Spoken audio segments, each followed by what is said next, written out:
Outer Worlds is an $80 game. As Microsoft confirmed last month, there will be $80 games later this year. This game is dead on arrival. Putting it out there. And I don't think it's even going to be dead on arrival because of like people now starting to push back against $80 games. I think it's not going to do particularly well for the same reasons Avowed didn't do particularly well. Well, if you look at Avowed, Avowed came out. Oh, it's on sale. How funny. Avowed came out at the start of the year. $70 game. It did quite poorly. And I think this is going to be the same exact thing. And I think bumping up prices for this, ain't no way. Ain't no way. I don't think Outer Worlds, I don't think they have like the reputation really to push up prices with this. Game Pass trumps all. I mean, this is the thing, right? And I really like this post right here. Blindly pushing Game Pass, not realizing that Xbox wants prices to go up, so you buy into Game Pass like they never saw that happen with Hulu, Netflix, etc. This is the thing, right? This is the same thing that that I said with Netflix. Game Pass is so good that it's too good. Game Pass currently is trying to buy up an audience, right? And as soon as they've bought up a certain number of people that they consider enough, it will all collapse. It'll be ads, prices, everything is just going to come one by one, right? But obviously, while you have the benefits of Game Pass, you should just be playing these games on Game Pass, right? But then again, the only reason why I think they're pushing up the price is to feed you into Game Pass. I think they're almost deliberately trying to sabotage their own game by doing this, right? To make you think about Game Pass in the same way that we roasted Ubisoft for this. Literally the same exact reason. You see this pricing, $70, $100, $130, or just $18 a month, right? So I think they're almost purposely trying to sabotage their own release in terms of pricing to get you onto Game Pass, hopefully forget the fact that you're even paying their subscription and then just giving them money eternally. I think that's what they're basically doing, right? And it's kind of sad that we're seeing the same exact thing happen again. I'd still rather spend $22 a month than over $160. That's the thing, yeah. Because like, it's like a bit of a prisoner's dilemma, isn't it? Because like I don't want to buy into Game Pass because I know what they're doing. I know what they're doing. They're doing what Uber did. They're doing what Netflix. They're doing what Hulu did. Literally every single company in the past 15 years that has caused such a major splash in the market has only done this because their business model is unsustainable. None of these companies have been profitable. If you look into the Uber story, it's crazy how much money Uber just burned. Just straight up took their investors' money and lit it on fire with the promise that one day we'll pay you back. Billions and billions of dollars just went up in smoke for a promise. And I think it's the same exact thing here. And I don't want to support this. I don't want to buy into this. But man, is the service good. And that's the thing. So I think it's kind of a losing battle. But I don't know. I mean, I talk about this. I was never going to play this anyway. So, personally, I don't really care. I still think it's a horrible idea. And I made a tweet about this, by the way, right? I know that I'm losing. Like, I know that whenever I talk about this stuff, I am speaking into the void. No one cares. Look at the Switch 2 pre-orders. Unfortunately, gamers have about as much backbone as that thing in Attack on Titan, the source of all organic life. About as much backbone as that, which is not a lot. It's very bendy. Because people were like, oh no, I'm not gonna buy the Switch 2. It's such predatory pricing. You're making games $80, and you don't even put the game on the disc. I would never buy it. 3 million pre-orders. Oh my god. The most important line here, though, this is like these are the stages of grief, by the way. Number 1, stop buying them and it will stop. y'all accepted this the moment pre-orders for Switch 2 went through. This is like the calm mind is returning, and then it's like it's so over. GTA 6 is gonna do this. People are going to buy it hook, line, and sinker, and more than that, people will buy a console for GTA 6. I was looking at this, by the way. I saw people were talking. No.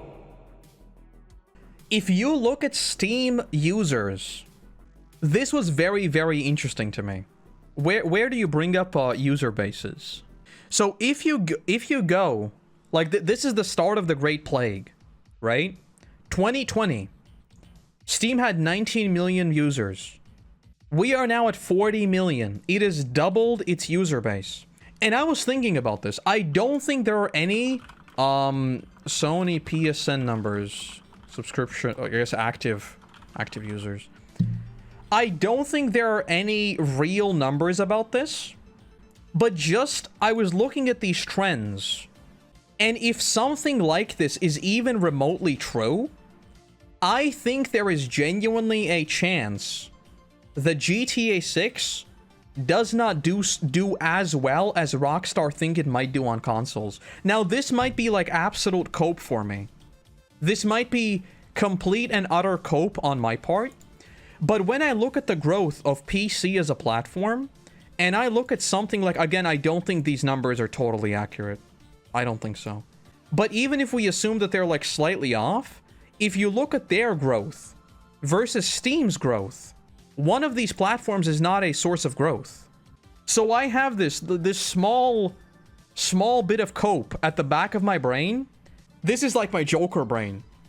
GTA 6 comes out. The expectations for this, in terms of Rockstar shareholders, are in the stratosphere. Like, it's insane how much money GTA 6 needs to make, right? And I have this tiny flicker of hope that it fails to meet those expectations, and the gaming market goes into winter mode. Like, it's so over, like nothing we've ever seen before. That is my small glimmer of hope that we might see a shockwave through the gaming industry if GTA 6 fails to deliver by this much. And then we can start looking at the real problems. It's these exclusivity things that people have finally gotten sick of. I hope this happens so much. Main factor for GTA 6 will be shark cards. Most of the shark cards will come from PC sales, because all of the PC sales, like if you look at GTA on Steam right now, I don't even need to do this. If you look at GTA on PC right now, the number of active people is crazy, right? And this is not even taking into account modding and stuff. I believe most of shark card stuff comes from PC. That's like my pure gut check. I have nothing else to back this up with, because I'm purely thinking about the modding sphere and everything else. The GTA ecosystem, I think, exists mostly on PC. There are lots of people playing GTA 6 on GTA 5 on consoles. I don't think it's as many as PC.